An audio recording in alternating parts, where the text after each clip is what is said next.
the senior doctor there, Dr. Linda, was like, it's redundant for us to continue with the treatment right now because the cancer might spread like really quick, you know.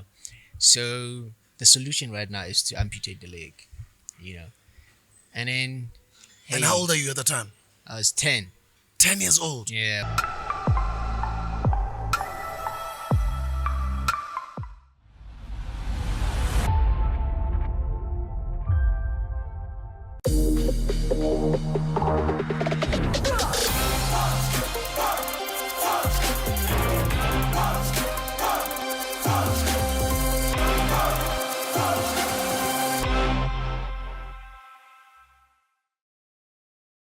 You know, when I always say South Africans are not playing any games, when I say South Africans, we are so talented. There's just so many of us here who are so talented that we don't even recognize how actually talented to the global standards we are. And I think we keep proving ourselves. Forget about Sis Tusombe, about Black Coffin, about Trevor. No, just look at the younger generation. You'll attest to exactly what I'm saying. But you know what? Marasi blind, guys. Marasi blind, guys. Marasi blind. Talking about Uguba blind, I'm sitting with another blind one. No blind. Extremely talented. Now, he's a professional dancer. He's a cancer survivor. He's a finalist at Britain's Got Talent. He's a motivational speaker and is also a multi-international award winner. Young as he is, I'm actually honored to be sitting with him here on the Hustlers Corner today. Hustlers, brothers and sisters, squatters, everybody out there, welcome. Uput Musa MOTHA. How you doing, bro? I'm good, man. I'm humbled to be sitting with you, bro. I am humbled to be sitting next to you. I'm a bit starstruck out here. Yeah, it's cool. How's the journey been? It's been amazing, man. It's been cool. But first of all, hello everyone. You know, and yeah, it's been cool. It's been okay. You know, I'm still trying to adjust to everything that is happening right now, but yeah, everything is fine. Yeah. Yeah. And where are you from? Where is Musa from? Musa is from Esbukeni Valley, is 116. You know, the 016. You know, yeah. Nice one. And as we continue the interview, I just want to give a big shout out to Art with Sony. That's at Art with Sony as in SONI. He's the one that did this picture that's behind us here with my daughter. How dope is this? It's dope, bro. It looks like a proper picture. It's like a picture, bro. Like, hey. And it is a picture like I posted on my Instagram. I think it was a few months ago. If you can go back to my Instagram, you'll see the exact picture. He did it with his pencil. Go check him out on his social media. Art with Sony on Facebook, on Instagram, on Twitter, on TikTok, on YouTube. Art with Sony. Incredible, talented 19-year-old. So I just wanted to give him some props here. Yeah. Big shout out to him, man. You young guys are not playing. You guys are not playing. You guys are not playing. It's our time. And it is your time. I like that, you know? Yeah. Maybe before we start with other things, some of the things that I'm concerned about is to see you guys succeed. And I only share wisdom as much as I can on my TikTok, even on this podcast as well. The first thing I'd like to start with, without having to expose you to your parents out there, and if you do, it's okay. You can say it on camera if you don't mind. Do you smoke? Nah, I don't smoke. Oh, you don't smoke? Yeah. Nice. Why not? Because of like I'm a cancer survivor, so not that it was caused by that, but on the other hand, it's just about like it's one of the things that cancer survivors won't really like, you know, hop into it. You know, throughout my life, I was surrounded by people who smokes, and I hated smoking. Yeah. So it just one of those things that I don't really like to do. I understand. Yeah. And big up for that. And for those who don't know who smoke out there, there's a brand new tobacco bill. I don't know if you've heard about it. No, it's there. And the reason I'm bringing up this topic is because this tobacco bill, it's about to be passed in Parliament if people do not participate and if people do not send their comments. But then what I'll do is on the description, I'll put in a link that'll take you to a platform where you guys can fill in your comments over there to stop the tobacco bill. Now, I'll tell you why people need to participate for it to be stopped. If you are found just smoking outside of your house in your own recreational environment, you can get arrested. But why? I mean, It's the new tobacco bill. Hey, that's hectic. And you young guys are into Habli. Yeah, vapes. Vaping as well. Yeah. Yeah. It's true, yeah. guys. Vaping, Habli, you're found doing any of that, The tobacco bill, if the law gets passed in Parliament over the next couple of weeks or couple of months, and it's actually around the corner, if you don't stop it, you will get arrested if you're vaping. Yo, Not yo, even yo, just yo. nicotine, just vaping. You get arrested. Probably. And for me, I think the one that touches me the most, and the reason I'm bringing it up to the podcast is I love elderly people. I think we all do. Yeah, yeah, yeah, We're, yeah. we're raised by Yeah. all of our elders. And a lot of them, you and I both know, Barata Snafe. Ah, yeah. Yep. Yes. True. Yes, Musa, even a True. snafe, you can get arrested with it. Snake. Yes, a snafe, But how is boss. it harmful? I don't. Is it harmful? Like, So that's the thing. You guys need to read up on it. Click the link in the description and I'll give you the hashtag. The hashtag is hashtag stop the tobacco bill. Hashtag stop the yeah. tobacco bill. And the website to go to is www.stopthebill.coza. Stopthebill.coza. That's the website. And the hashtag is hashtag stop the tobacco bill. And let me give you a bit of a summary so you get a bit of an understanding from what I read online, which is more factual than what I'm saying from my head. The new bill has been taken a step further and has reached Parliament, and they're on the verge of enforcing the new bill. So there's a link for you guys out there to go comment as the public, where you guys can share and submit your comments and thoughts about the bill.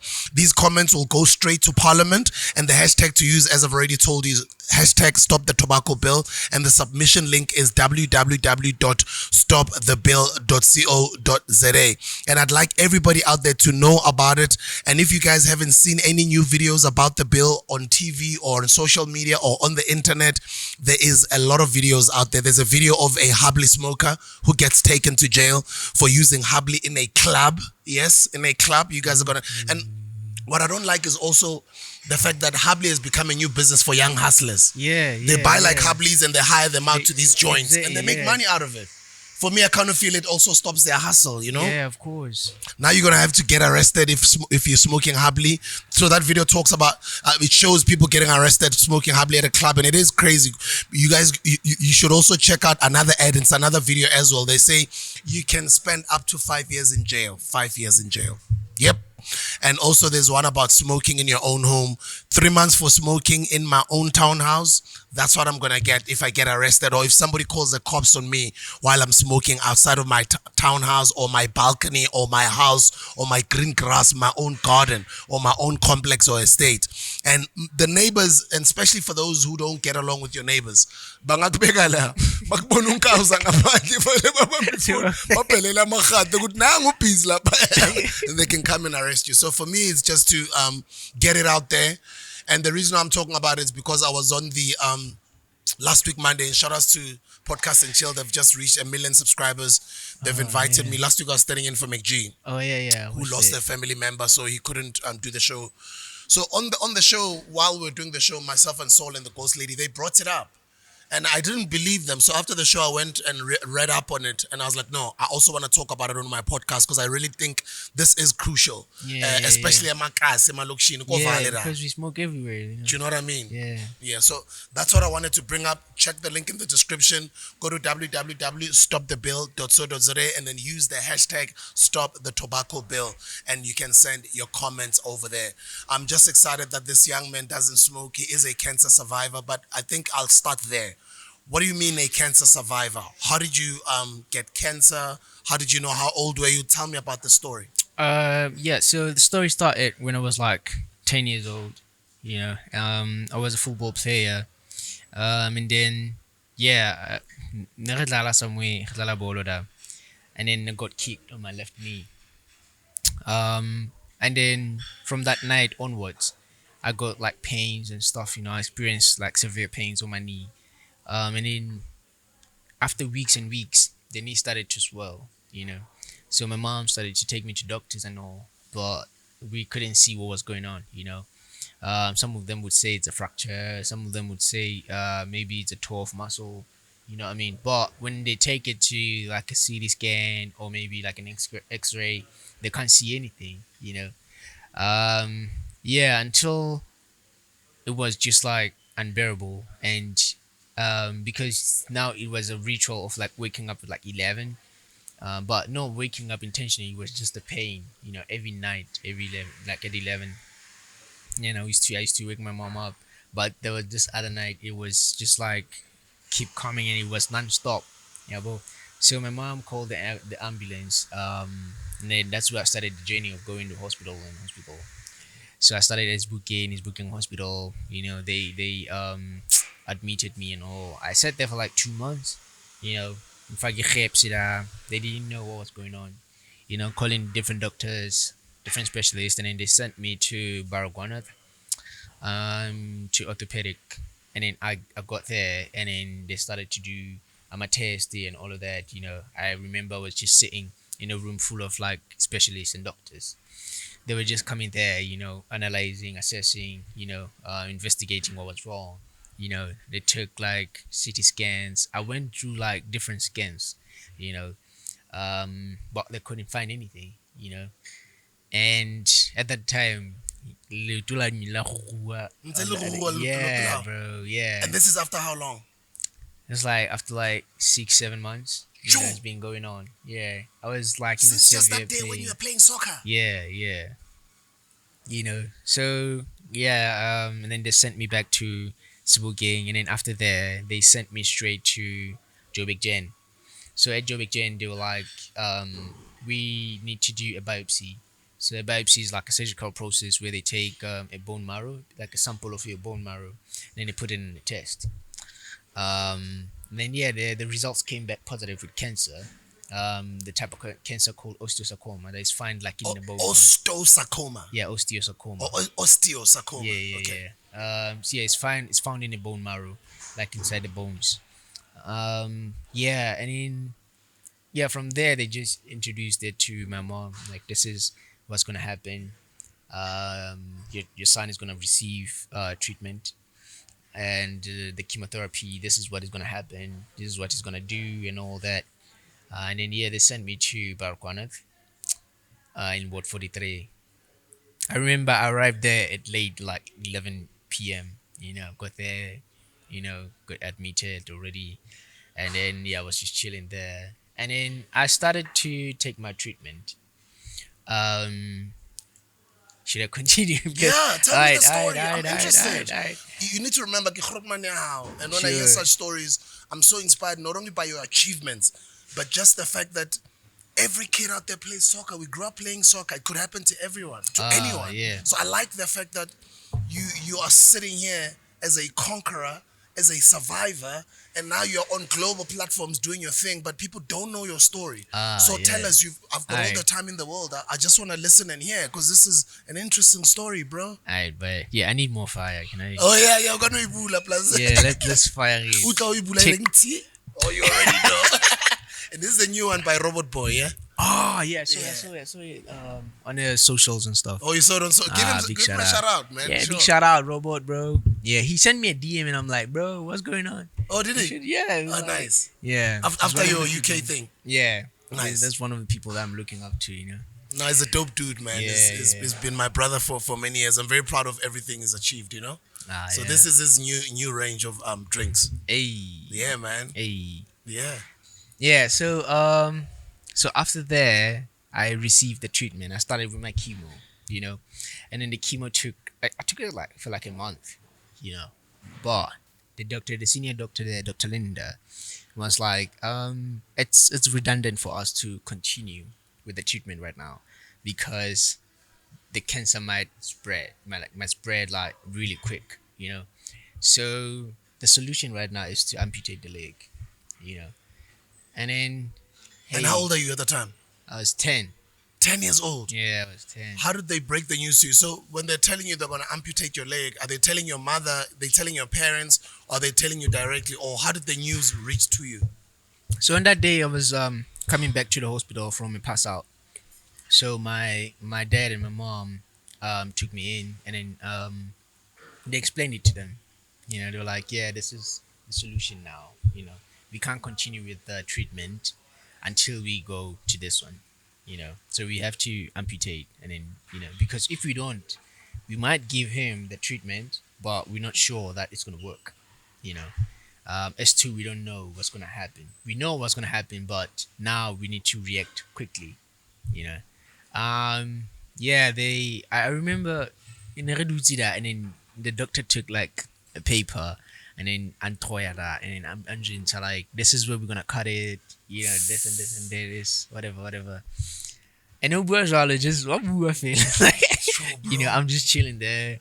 And my parents were just chilled, but you could see, nobody stressed, what is this, Did you really but understand what they were talking at that time? Because my daughter is 10. I can imagine how young you were, bro. hey, I She's think, young. This person is young at 10. You're getting told they want to cut your leg. yeah, yeah. I think I've always say this, like this story of like post cancer, it's it's just like it's a cream, you know.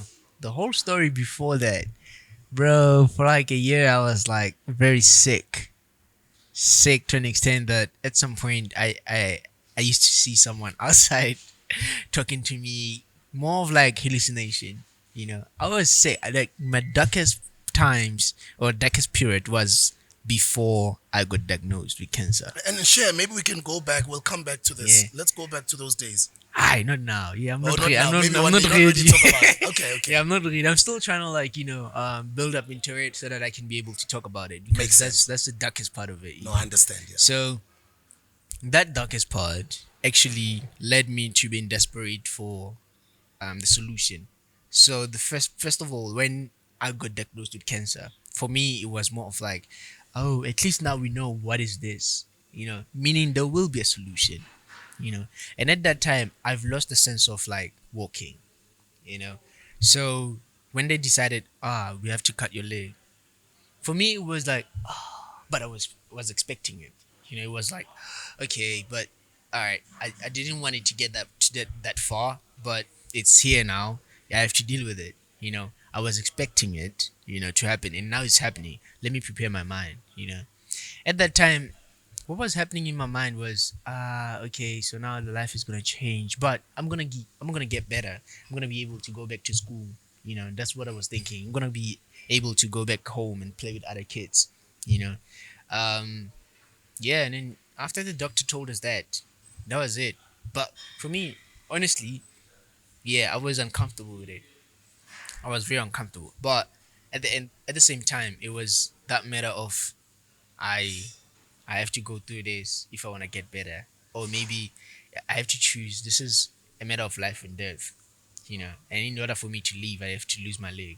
You know. So yeah, we make that decision as a collective in a family. And then yeah, they were not good. They were not feeling it. They were just like, um yeah, scared, sad, yeah, all those things. But yeah, we made a collective decision of like, we need to take this away, because now it was getting worse. Like I was losing weight. I was I mean, the leg itself was as big as my head at that True. time. Oh, that's so late. Yeah, that's how big the tumor was. Oh man. And I was starting to like to lose the sense of touch on it. Oh, bro. I started to lose the sense of like using my leg. you know so basically it was out, but still there, but it was out. Um and my brain was starting to like kick it out, because some days I would just like turn on the other side, and then when my conscious come back, I see, oh, I'm in a wrong position. And then you know so yeah, that was it. We took the collective decision, and then yeah, we did the amputation. That was, Okay, and this is where this is in Kopara. yeah, in Barra. Okay. Yeah, yeah, yeah. And the healing process, how long? The The he- physical healing physical. process, yeah. Hey, it takes a while, because um in bandages I think I took like 3 weeks, and then they took off the stitches, and then I was back in bandages again, and then I think, let's just say 2 months, 2 to 3 months. But the stitches don't, they heal outside. Inside they take time. You know. So I would say for them to heal inside took like 7 months and all. Where I would say if maybe I fall on my stump, I don't feel the pain that much. You know. So yeah, the physical was just, let's just say, 6 months. And then adjusting to your new life of having to live with one leg. And also just the environment, other kids at school. Yeah, yeah, yeah. What happened? I think I got so smart with that. First of all, my physiotherapist, the first session we had with crutches, Yeah. she took me outside. She was like, "Let's go to the park," and then she pushed me with a wheelchair, and then we got to the park. Mind you, the park is like uneven surfaces, right? Yeah. So I was trying to walk there, and then she was like, "This is gonna help you, in terms of like adapting to everything because you're gonna use crutches for whole life, So this is the right thing to start with." Yeah, and then we started there. That was the first time I started to connect with the gravity, feel it, understand what is gravity, and walking on different slopes, different surfaces, heights, dips. Um, and then what happened? Yeah, yeah. So after that, I think I took like 3 to 4 days, and I was already like working like normal, people. Like it was just a normal thing for me, you know. And then I started to play football a little, started to check OGT. I still have it or not, Yeah. you know. So whenever time I get like pass out, I would go home, and then I would play with my friends. After school they'd come and then see me, and then we play football outside. All of that. And then I was so smart about it to be cool on the street. So my way in was let's play football. You know. So the first day in Jingfige school, we kicked the football, bro. We were playing there. Yeah. So the kids were not really on some, you don't have a leg. They were like, oh, flip, what is this? Yeah, yeah. It's so cool. You know what I mean? So, Cause they couldn't fathom like you playing soccer with one leg. yeah, yeah, yeah. And I wouldn't say I'm giving myself the, but I used to be good. Even now I still play football. I used to be good, So it was a thing of like, you do you know that guy? You Lala ball, it's a you know. So yeah, that's how I actually filtrated into the community. Yeah. And then I started to go into it mentally. Mentally was just about like acceptance first. I guess like people who are around me, they really like gave me that platform of like understanding who I am, how I look, how I need to react, to other things, because most of the things it was just about like teaching me how to um develop or grow a thick skin that will deflect negative stuff, negative people or negative words that are thrown at me, all of that. So yeah, I guess that was the helpful part about the whole situation. And I had friends that really liked me, that really love me, and they would tell me, "Yeah, you look good, whatever. Let's not do this. Let's do that. Whatever." And then the other thing that I did that was very important was to actually like go through the thing of like, how do I want the society to see me? Yeah, now I play football. Then what? And then I started to start dressing up nice. So Style, yeah. yeah, yeah, because after my amputation, my doctor told me you are now a moving billboard. So everyone looks at you when you. Oh yes. Yeah. Yes. So I started to like shoes. And I started to dress up nice. Even in my high school, I used to dress up nice. I used to be a Scotan and stuff. This was got no, let's go Ah, see. no bagani ultramel. Yeah. And remember there was that song, like release Khubuluzi. Yeah, Khubuluzi, You're the wearing hustling song. yeah, you're wearing the Vandal. Yeah, the T-shirt. Vandal t-shirts. Yeah, Yeah, we used to do that. We used to rock that. I was like, hey, DJ's Blue Housing, let's do it. yeah. So yeah, it was just about that. You're like, I have to look good. I have to feel good, because when I look good, I feel good. You feel good, yeah. Yeah, and then it's just about like gaining that confidence. Yeah. Yeah, that's how I actually infiltrated to the community. And how would you take negatives? Some kids would tease you. I guess about that. It used to get on me first until I I told myself, or maybe I realized that they don't understand where I'm coming from. You know, so for me, it was a matter of like, you don't know where I'm coming from. It's fine, it's okay. It's more of like you work hard for you to buy a house, and then you buy an RDP, and then someone tease your RDP like, you stay in a 2 room, whatever, but they don't know which you bought that RDP, or or maybe you hustled and then was totally like 10,000 yana. Now to you, it's not just the 10,000 yana, and then you build yourself kungara, yeah, bro. And then someone would tease you in that way, but they don't know how did you get there, So that was my thing of like this is an achievement for me, and for the mere fact that you still see it, it's an advantage for me to like, oh, this is me, Sometimes I would forget that I'm an amputee. I would stand up and want to walk and like, oh, flip. Let me take my crashes. Yeah. That's how my mindset is so positive. Like I Yeah. even forget what's going on. So yeah, it's just about like I used to tell myself, which you know what, they don't know what they're doing. I'm expecting that. So yeah, Mental health is a big issue. You could have easily fallen into that trap of getting depressed and gone down that rabbit hole. yeah, And that's what happens to a lot of young people out there. How did you develop this strong mindset of accepting yourself as you were, and also being able to take the negatives and when they tease you, apart from the love that you get from those who love you, your yeah, close yeah, friends and yeah. your family, but just being able to face society and take the negativity, but still be proud enough to tell myself, right again, I'm gonna become whatever I want to become in my future. How did you mentally take it? Because mental health is a big issue, especially when you are, as you say, you are somebody who's like a billboard. You attract a lot of eyes. It's easy for you to think everybody who's looking at you, they probably are, thinking negative things or whatever. It could Yeah, happen because you were still young, as you are. You're still young even now. yeah. I think it's just about like you have to know yourself.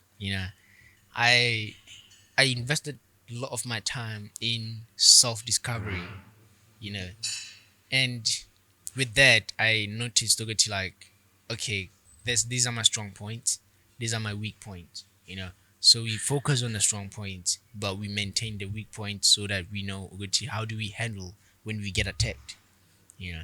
So, so for me, it was just about like being positive at all times, and I also made sure which like I I do things that people don't think I would do, you know, like dancing, That's really one of the factors that really like took me like where I thought I wouldn't be mentally, you know, because I would dance and people would like, oh, flip, Yeah.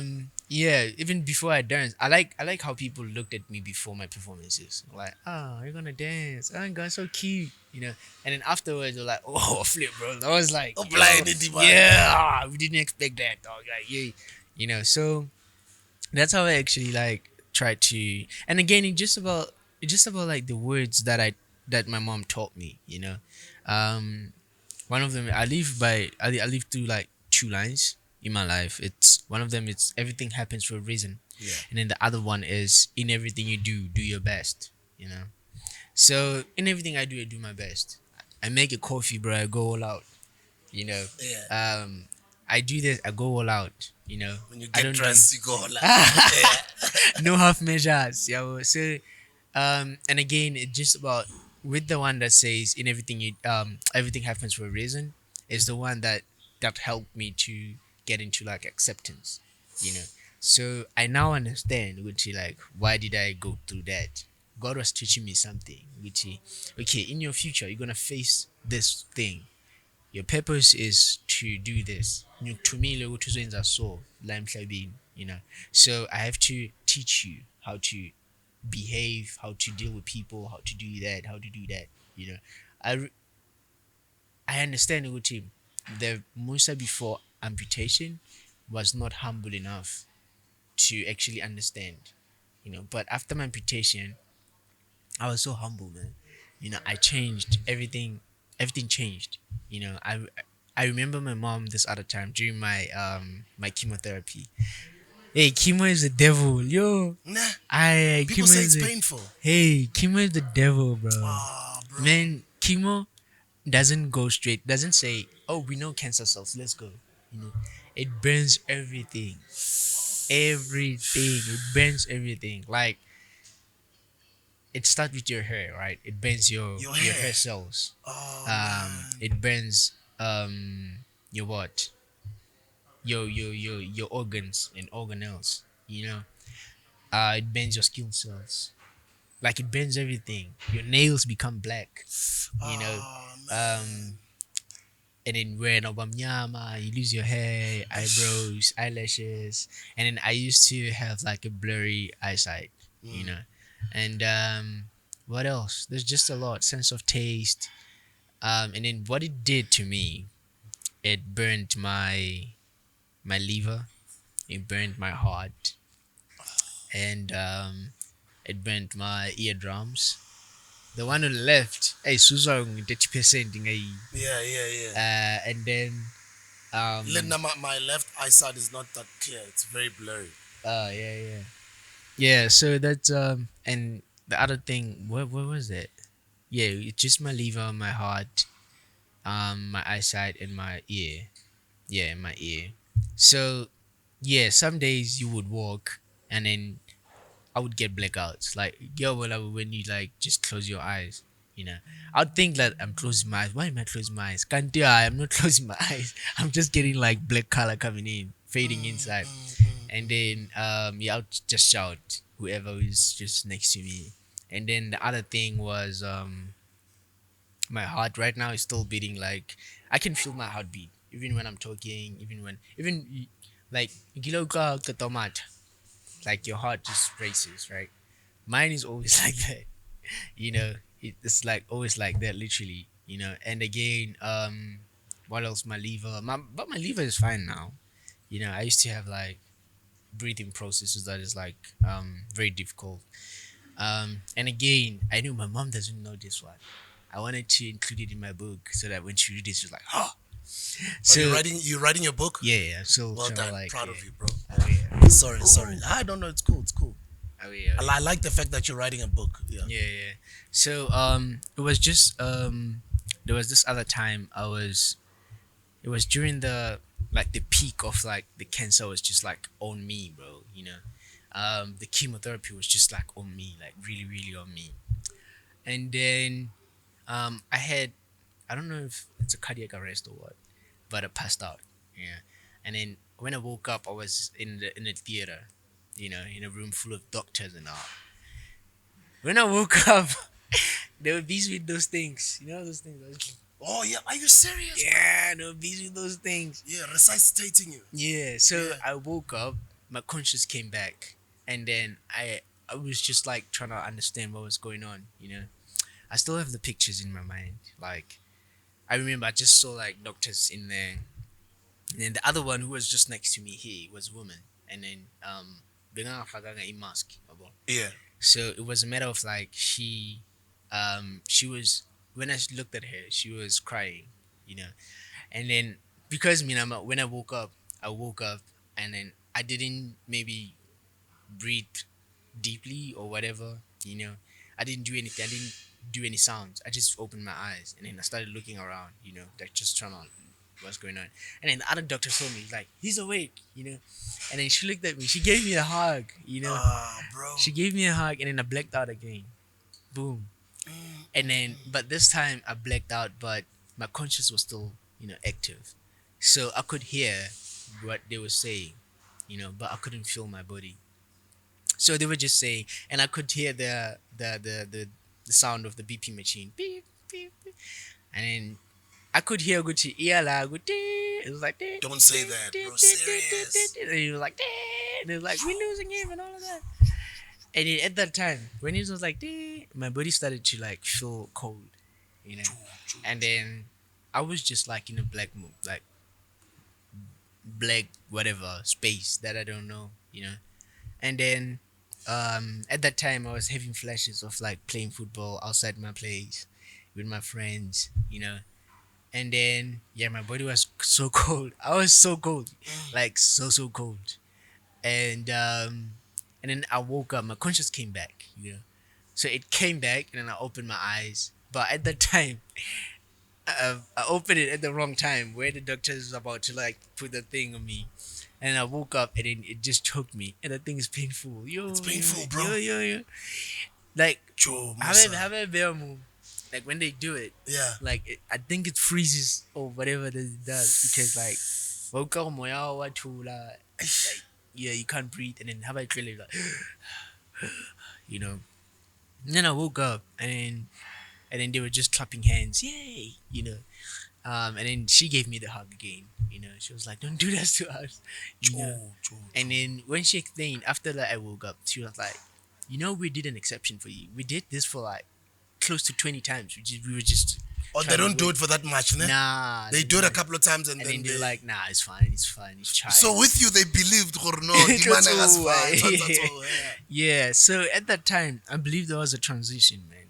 You know, because the next day, my mom walked into the ward, and then so the ward I could see like someone walking in, right? And then at that time, she told me like this story like few years ago. I didn't know the side of her story. She walked in, and then I looked at her because I was so like sick. I couldn't sit up. I was always like like laying back, you know, on my bed and all of that. So yeah, man. So my mom walked in, right? I could see her on the glasses there on the windows, and then she looked at me. Before she came to me, she looked at me and then I bear beg your fast, and then she walked out. You know, and then she came back. I could see like her eyes were like teary and stuff. And then how we was talking, she's like she looked at me and she didn't see that it's me. You know, that's how deformed I was. True, true, true. I was dark. I had like scratches. That's what chemo does to you. True, So true, when true. she went out, she was just like looking for me. She thought maybe they changed my bed. You know, she was like, "Oh, I couldn't see it was you," because I walked out and then I went to look for you in the TV room and all, but I couldn't see that it was you. You know, and then the nurses took me. They're like, "Yeah, it's him, but don't cry next to him." You know, and then she was crying that side. And then she came back, and then yeah, she was starting to like, "Hey, are you okay? What's up? We all right? Yeah, I'm cool. I'm good. You know, we all right." And then I think that was a transition into the person I am today. You know, I think that's where God was like making like a solid decision to came and said, "No, it's time up. Let's do this. It's time for you to start doing your thing." You know, so yeah, from there onwards, yeah, it's just history. Yeah. True, true, true, true, true, true, true. I've never heard such a story, bro. Especially from a young person. You hear these stories, but you hear them from Batuaba Holo, you know? I've never heard such a story from a young person, especially from Mzansi. You are literally Man. brought back from the dead. Hey man. Like, basically, I understand why you say you live by the two sentences, and one of them being everything happens for a reason. Exactly. I'm sure from then, that's when you discovered your purpose. Yeah, Who of you are course. actually meant to live longer on this earth because you've got some missions to accomplish. You have to have a longer life because there's a lot of things you still have to do. And what is your purpose? What are those things? My purpose is simple. It's to inspire people and to restore the belief of God. You know, because I take it as if like me and God we made a deal. It's like, yo, bro, I'm making a deal. So I work for you. You give me what I want. You know. Yeah. So I take it like that so that it's simple for me to really like believe in it. You know. So for me, it's to inspire to minister His word, but through my dancing. You know. So yeah, even if I try to dance his buja or whatever, someone would come to me and say, "Yeah, bro, that was inspiring," and me now it's just having fun. You know, so I take it as like this is the purpose. I mean, even before my performances, I'm like, bro, we're about to preach your word. You know, so yeah, let's do it. Be with me, be present, and all of that. I don't go on stage without praying. Nah, I will never do that mistake. You know, so that's my purpose. That's actually what I'm here for. You know, and I believe when it's time up, it will be time up. You know, yeah.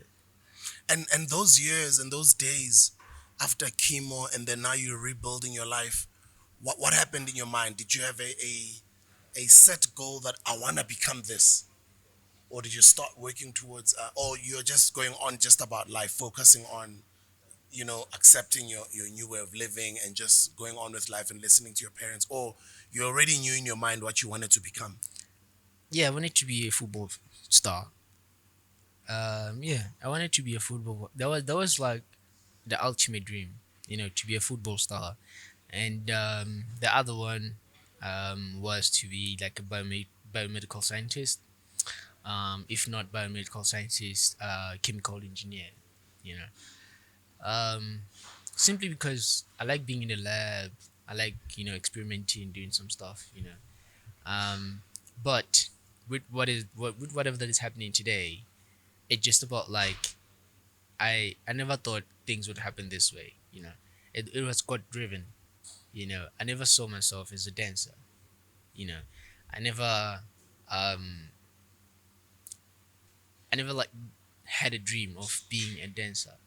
You know, even my dreams today, they don't include being a dancer.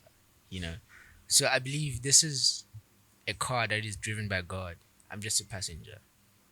So that's And what are some of the books that you are reading that kept you going during your difficult, dark days? hey, I don't read books. You're not reading books at the time. Nah, What but kept you going though? it's seeing people doing it.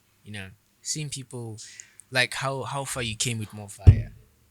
Me now, I look at what the achievements of other people, Yeah. and then it inspires me to do more. It's like for me, I want to start my own crutch line. I want to do my own electronic crutch because I know which I have different crutches. I have like 5 pairs, 6 pairs, and then this one is for dancing, this one is for walking, this one is for doing what.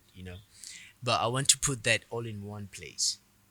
So that's the thing that I'm actually looking forward into. Writing a book. Being a movie star. I'm actually busy with that right now. I'm like learning the combat. I want to do like action movies and stuff. So that's like the exciting part about the whole process. Um, yeah, what kept me going is actually it's just looking at how people are doing it. And it's about like knowing that my dreams have to scare me. And if it doesn't scare me, it's not a dream. It's just a goal. You know. Um, and again, I realized Uguti, in the process of going wherever I am today, wherever I'm at today, um, I had like a list of things that I want to achieve when I go to the UK and stuff. And I achieved those in like a period of like 7, 8 months. And I was like, meaning I was not dreaming. This was a goal thing going on. So yeah, seeing people like you, Black Coffee, you know, Bonang, and I make sure that I actually channel myself to people that are close to me, so that it becomes real with me. Okay, if this person did it, I can do it, because we from the same country, and then they're doing it from the same country. Meaning, I just have to know how they did it, and then I keep going with it. So yeah, that's how I actually inspire myself to. I always say, I actually just did a video last week. I posted on my TikTok, and I say this all the time. Even my previous book, I say it all the time that guys, write down your goals, write down your vision, write down what you would like to become, and then write down a plan on how you're going to get there. And then in that plan, have steps on what you're going to do to achieve that goal.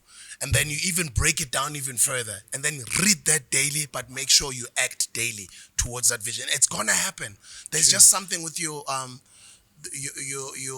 is it brain muscles or in your neuro, whatever they call them. There's something about it when you write your goals down. And tell me about that process, writing it down, and what those dreams were and what happened in those 9 months that you're Yeah, talking yeah. about.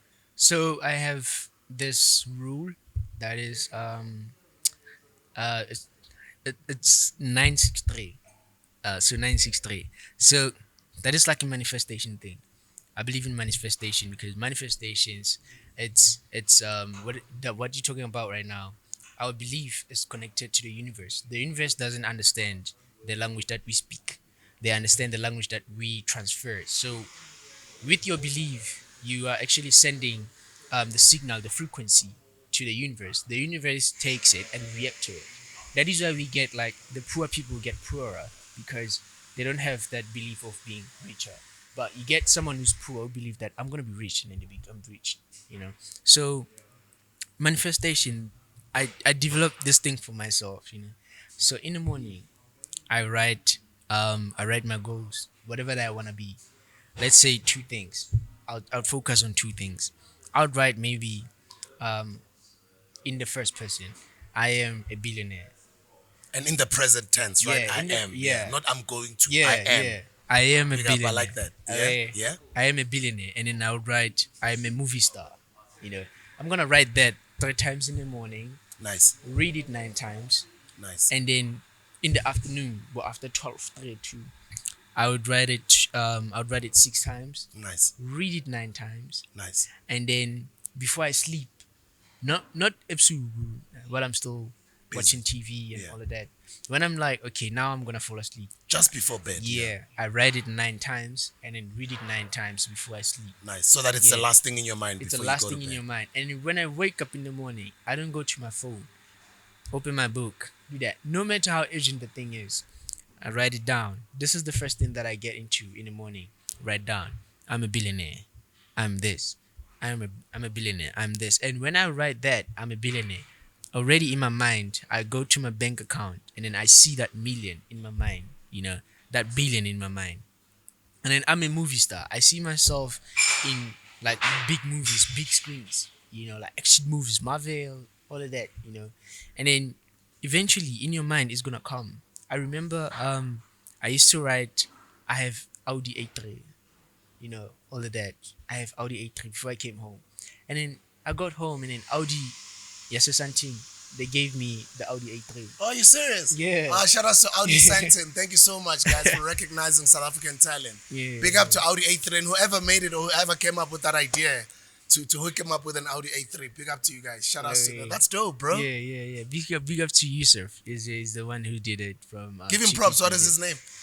It's Yusuf Stevens. Yusuf Stevens. Yeah, And his team. Thank you so much, Yusuf. We appreciate you, my brother. Yeah. So manifestation is really important. You have to write it down and then believe in it.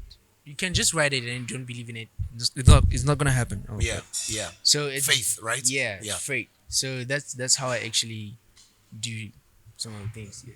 So let me tell you guys what he's saying works because that's how I've become the person that I am. That's what I've done. And then I would write at the back of my books, not just on a script, like at the back of my books. And then some of the things that I wrote back in 2013, 2014, it's 10 years later right now, I've achieved everything. Yeah. Crazy, eh? Yeah. It's crazy. And things I've been writing, say maybe 3, 4, 5 years ago, as I keep growing, because then the goals change as you grow. Yeah. True. um, I've achieved some of them also, and I'm starting to achieve others. And yeah, right yeah. now, things I'm writing now, I don't even have any doubts that I'm going to achieve them. So it does work. What he's saying definitely does work. I actually wrote about it on my previous book. Go check out The Art of Hustling. And even if you don't have the actual physical book, I've read it for you on your behalf. I'll put the link in the description, or just search on YouTube, The Hustler's Corner DJ Spoo, or just go The Art of Hustling book, DJ Spoo, and then just listen to the audio book. I say it's actually even in the first chapter, exactly what he's just said. It works, guys. He's not the only one. I'm not the only one. There's millions of people all over the world. So many other authors, so many other motivational speakers. They keep repeating the same information. It really does work. I'm proud of you. How did you learn, or where did you learn this information? So I watch podcasts a lot. Nice. So there's this podcast, I don't remember. I just caught it on YouTube. Yeah, I just watched it, and that part was really talking about manifestations. So that's where I actually taught myself to. Oh, I need to actually note this down. I need to put this into existence. So that it can come to me. It's like a force of attraction. So that's how I actually learn a lot of things. I watch podcasts or I listen to people. Yeah. Scala? Gela. Walaka. Scala. Gela I Okay, did guy. kene ko mshadi. Primary ke kene Blake Chaba ka zone 14, and then secondary mshadi secondary school in zone 17. And then after that, Glida Meline, I did chemical engineering, but I Nice. didn't finish because the calling was too high. Yeah, It was too yeah. strong. I was so and then I did short courses of business management. Nice.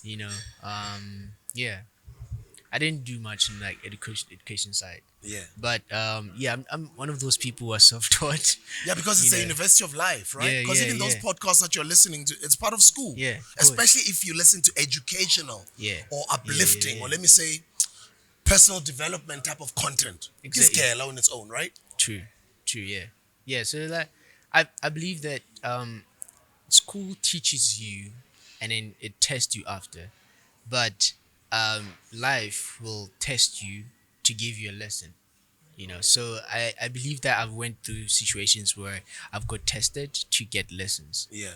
So yeah, that's how I actually believe in everything, whatever that I do right now. Even now, I'm doing like a research, like a proper research in like electronics. I have to study what is electronics, how does it work, and all of that. How motion sensors work, how to include AI and all of that. So I want to have my own crutch line that will be like really, really technological, and it will like be convenient for people. Babu carbon fiber, maybe more like lighter but strong, one of those things. So it's one of the things that I actually learn, and I have like people who are doing research with me. Like I have like, hey, let me just. Okay, yeah, this other guy I'm speaking to, like that guy Otoko, like he stays in New York. So he approached me about that because he had me somewhere talking about the crutch line and stuff. So that's where we going to like talk about the AI. How does it work? How does it do this and this and this? So it's more of like what I wanna do. I wish I could say, what I wanna do, but right now I'm like, okay, it's fine. People will see has a good deed, you know. But it's gonna be fire, Yeah, like yeah. yeah, I yeah, like that. I like that you're, yeah. you're business minded. And let's talk about prosthetics. Have you ever thought of prosthetics, prosthetic legs, like Oscar Pistorius? Um to be honest, yeah, I have thought about it, but right now in my life I don't think I need it. Okay. you know I've accepted the way I am, and I'm obsessed with how I look. I like how I look, I love how I look. And again, I do have a prosthetic leg. Oh, you've got it. Okay. Yeah, but I don't use it. Okay. I You don't prefer use the it. crutches, no? Yeah, I prefer the Plus, it's crutches. good to market. I can imagine you rocking your own crutch line. Yeah, You right, know what I mean? more. Like me drinking my Yeah, own drink, like you rocking your own exactly. crutch line, and your own clothing, because you also have style, bro. Hey. Have you thought about it, your own brand as well? Not really, but Because I'm sure a lot of kids want to dress like you, bro. Ish. So why not just dress your clothes? Actually, no. Yeah. You know Yeah, hey, what I that's a mean? dope idea. Dope idea. But it's gonna happen, and I like the fact that you're already actioning it, right? Yeah, yeah, yeah, yeah. It's on action. Like it's happening. So yeah. And then let's get into Britain's Got Talent. How did that happen? So currently I reside in the UK. I've been in the UK for Oh, like you're a based year. in the UK? Yeah, Oh, I yeah, didn't know. Okay. yeah. I'm just here for like a month Or to shades around. visit. And then Yeah, we shades around. I yeah, appreciate you, bro. Oh, I didn't know you're based in the UK. yeah. It's been a year. Okay. So I work at a dance company, and it's like a ballet classical, dance company. It's called Rambert. So I was in there, and then there's this other friend of mine, Jan. So he suggested, yo, bro, why don't you try this? And I was like, ish, this is the thing that I've always wanted to do, you know. But I ain't sure. I'm not Yeah. sure. And then he was like, the applications are open, bro. Just go ahead. Just go with it. Try your luck. Maybe something will happen, even if you don't win. You know. And I'm like, nah, I wouldn't go there to compete or go there with an intention of winning. It's just gonna be me showcasing my thing. And again, it's just about reaching out millions of people, because I know, like, more especially the Britain's one, it's like one of the one that has more views. So yeah, I was like, okay, let me give it a try. Applied, and then I got called in for the auditions. At that time, I was doing the UK tour with the company, so we were just Dancing. travel. Yeah, yeah, yeah. We're doing. Do you know Peaky Blinders? No. So it's a series that is like traditionally from the UK. Okay. You know, so it's like the olden days, 1980 something. 1950 something. So so we were doing that, but in a theater, live theater thing. In a dance form though. So we were doing like a tour thing about it, and all. So we had a show that was touring in the UK. So I was in like that period, you know. And then I remember, I think it was in February. I was coming back from Southampton, and the following day, it's like traveling from here to like Northern Cape with the train. So it's like long hours in the train, and then I went back home. Fika high 11, 12, see you. The following morning, I have to wake up, take a train from London to Manchester to go to the auditions. I'm tired, bro. I am exhausted. My shoulder is killing me. I had like a shoulder injury. My shoulder is killing me. My ankle is like, yay, bro. You know. But I kept on pushing. I was like, I don't know what's pushing me to do this, but let me just do it. That's how I actually live my life. And then yeah, I got there, and then I was just chilling, man. You know, even my audition outfit would see which there's a shade round. Nico Forst. Yeah, you know, yeah, and then that was it. And then I auditioned there, and yeah, it was different though, you know, because I was used to like getting like full house shows, sold out, via like in the UK they really support the arts and all, so you'd get like a week we'd get like sold out shows and all that. So I'm used to like the people, but when I walked in, the four judges, I was like, it's tough now, yo, because these people have been watching the show for years, and now I'm seeing it like literally in front of me, and then that's when I started to shake. I was like, hey, so Carla man, yo, Yeah. and then yeah, started to have a conversation with Simon, and yeah, introduced myself and all, and then yeah, then I did the performance, and then the reaction was yeah, it was out of this world, man. Like the video that you guys saw, it doesn't do justice to what happened in the theater. Sure. It was so loud. It was like the crowd was crazy. Like I couldn't hear the judges when they were speaking. Sure. That's how loud it was. Like the technical team, buzzing on my side, they were Yeah. like, "What is going on?" Yeah. Because they could hear, literally, like people are just like being so loud, you know, and they will tell me like, "This is the first time we've heard this, like in the history of BGT. This is the first time, you know." And then I was not expecting the golden buzzer, to be honest with you. I mean, I was just going there like, okay, maybe 3 years Nyana will take me to the shows that will be aired, At least Nyana, just the world to see me, hi, in and out. Ah, can't you? Yeah. Yeah, and then yeah, I got the group Golden Buzzer, which was like the very first one in the history of the BGT or Got Talent, you Wow. know. And yeah, that was just like unbelievable. It was so unreal, And then I was just like, oh, flip, what is going on? And then I just kneeled down, and then the first thing I did, I prayed.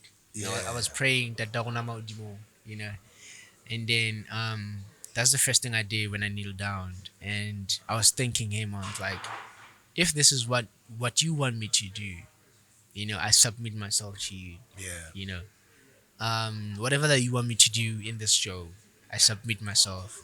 I'm not expecting anything in return. This is just me dedicating this to you and to your children. Because you know why I'm here. You know why you took me to this part. So yeah, let's do it. you know. And then yeah, the judges came and then they picked me up. I was just emotional, crying. Wow. Yeah. And what has happened in your life since the Britain's Got Talent? Hey, things have changed. Yeah.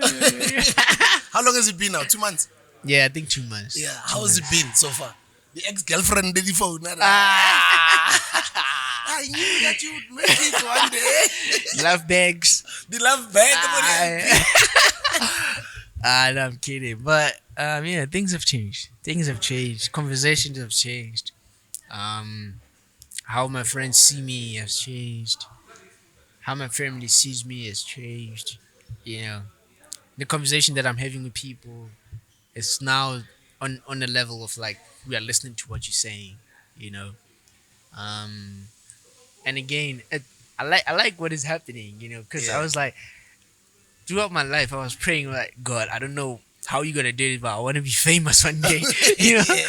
I think this was like slap in the face. Yeah, this is what we wanted. Yeah. But be careful what you ask for. You just might Exactly, get it you know. even bigger. Hey, I was like, hey, I was never ready for this one. But I appreciate everything. I'm more humble than I was before now. Um, and I appreciate the love and support that I'm getting. You know, not only from home, but like I get love from everywhere. And it's so humbling to actually hear people telling me how I made them feel, Yeah. how I actually did did whatever that I did, and how it changed their lives, you know. And I usually tell this story like, um there was just one time before everything, I was still a street dancer in Javis Pujo. Namachi Dekas. We were doing the red square dance knockout. Yeah. Yes. And then we performed after our piece, walking down the street the stage. There's this one guy who came to me. That guy, he came to me. He's like mid 40s, and he came to me. And at that time, I'm like in grade 11. Well, came to me. He was crying. He was like, he gave me a hug. And he was like, I'm so grateful that I'm here today to witness this. He told me I was depressed. I was suffering from depression and all of that. And tonight was my last night. I was gonna go home and commit suicide. Sure. But because of like what I've just seen on policy, and I'm gonna go back home and apologize to my family and my wife. I'm like, bro, you married and you wanna do this, you know? And he looked so cool. He looked slick, you know. He looked in suits and all of that. And then he was like, thank you for what you're doing. Don't stop. You know, that's where I actually thought, I was like, you know what? This is no longer something smolanyana, you know. It's a thing. Yeah. You know, I need to do this. I need to dedicate my time into this. You know, so yeah, That's incredible. You've got an amazing story, bro. So proud of you. nah, As thank you. Grootman Nyahau, I just want to see you thrive, go reach to the greatest heights you could have ever even fathomed in your life. You are definitely going to become a successful international actor. You're going to become a global figure, which you already are starting to become. That's incredible for us as South Africa. We're always proud to see young people like you doing it on that level. And before we end the interview, just two last questions. Second last question is, I would like for you to look in the camera and speak to your older self. So, Naki Grootman, I'm 44 years old. Like, I'm almost like 2 decades older than you, right? Yeah. 2 decades from today, you'll be my age. I'm gonna send you this video. I would like for you to speak to that version of yourself. You are speaking to yourself as a Grootman 20 years from today. What would you like to say to that man over there? Remember, when you're watching this video now, you'll be on the other side. It'll be 20 years Yeah. later. What would you like to say to that guy? And look in the camera and just speak to him. Yeah, Oh, yeah, that one yeah. over there. Oh, Speak that to one. Yeah. Hey, yeah, yeah. You know, I saw this. You did. You asked this to Candice, no? Yeah. I Yeah. did, I was like, did. yo.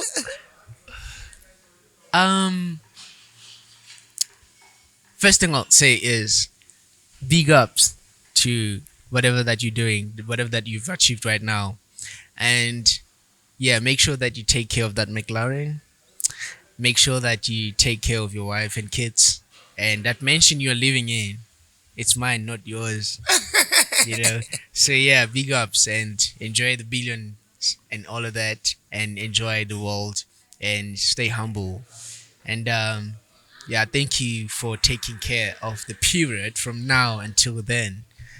You are very amazing. You are important, and just know that God loves you, and yeah, I love you.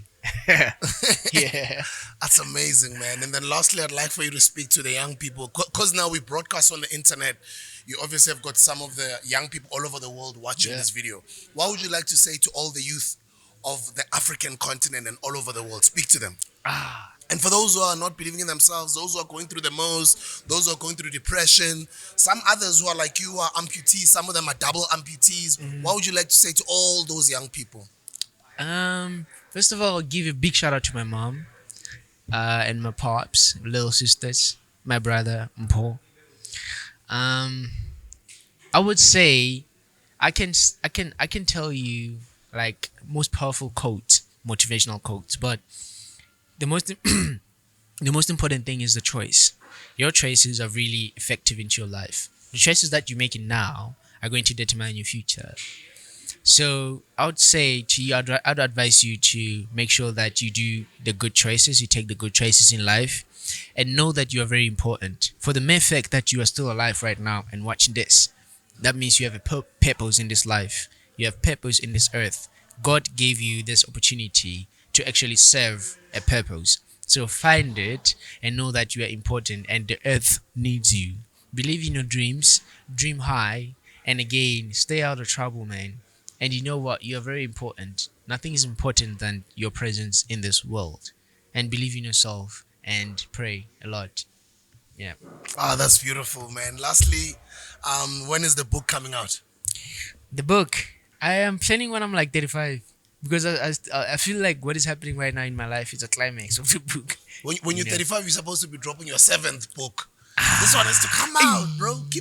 I'm dropping my one now in September. It's my fourth. Fourth. Yeah, I'm going, bro. Like next year, or maybe 2 years later, I'll be dropping my fifth and then sixth. Because you have to keep sharing these stories because you're getting older, you know? Yeah. Yeah, I believe so. I don't think you should wait. Do it now. I actually wanted to do like a biography movie. Do it. Do it. There's cameras now. Like you don't have to wait for anyone. Just do it. Hmm.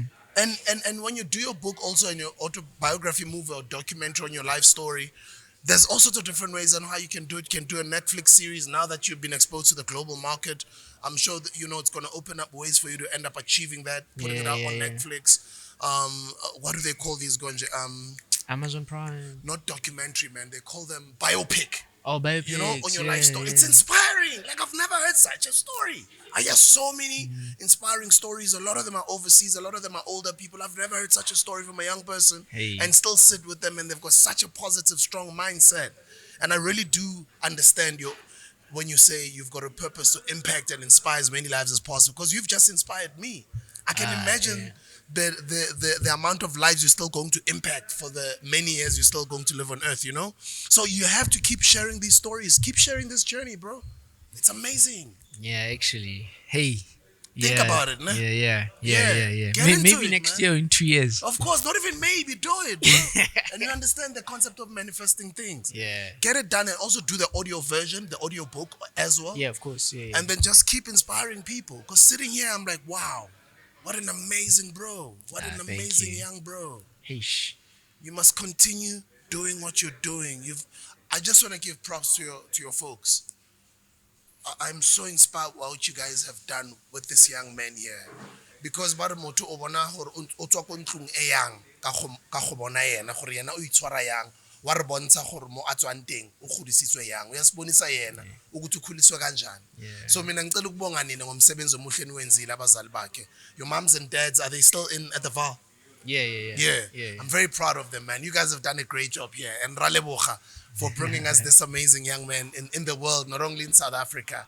I think he's going to become a global icon figure in many years to come. But already what he's doing, he's impacting and changing lives out there. So I just wanted to give you guys your flowers because he is a reflection of your family. So we wanted to thank you very much to the MOTHA family. Thank you, bro. Thank you. And again, I'll just say one thing that I forgot to say. It's very important to have a mentor in your life. You know, I have mentors. I have people like Gregory Makoma. You know, I have other people who are mentoring me that actually sees or maybe that went through this. You know, so maybe for instance, someone who wants to hop into like an energy drink, they can come to you and ask you for mentoring. You know, that's actually the best way to actually hop into whatever that you want to do, and then that's it. I totally agree. Yeah, yeah, yeah. You're dope, bro. I want to have your number, man. I want to keep in touch with you. I yes. like you, bro. Qala ngo zero. Qala ngo zero.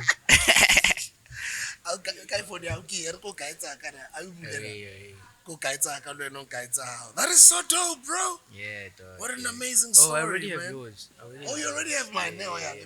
Oh, you already have mine. Give me yours, sure. Yeah, Sure, where guys, do what I- an where do incredible I do story. plus? Oh, plus. Oh, plus, yeah, that's sure. Ay, plus 4. International status, man. Y'all me. That is beautiful, man. Beautiful. What an incredible story. I hope all you young guys out there, not only young guys, like I'm sure, like everybody, like older guys, we're all inspired by his story, his tenacity, his resilience, his strong mindset, and it's just his ability to live his purpose here on earth while he's still alive, young as he is. We hope that you guys out there, however old you are, you've been inspired just by this episode to keep living your best life to your fullest potential. May the good Lord bless you. But may the good Lord bless the MOTHA family. Love you, bro. Thank you, man. Thank you. so much. Thank you for coming through. Young people are doing great things with their lives, guys. The question is, what are you doing with yours? And once again, remember, click the link in the description, hashtag stop the bill, and then you can go to, stop the tobacco bill, that hashtag stop the tobacco bill, and the website is www.stopthebill.co.za. A reminder in case you caught this podcast in the middle, there is a brand new tobacco bill that is about to be passed in parliament that will make you get arrested just for smoking a cigarette outside of your house, or just for smoking habli at a club, or just for hutuba sniff in tubody taxi, hutuba sniff, sniff. They're gonna arrest your mother, they're gonna arrest your father.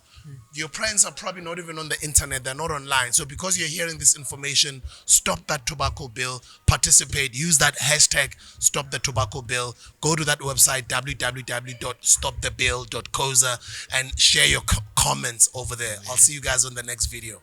Danko! MUSA MOTHA is the name.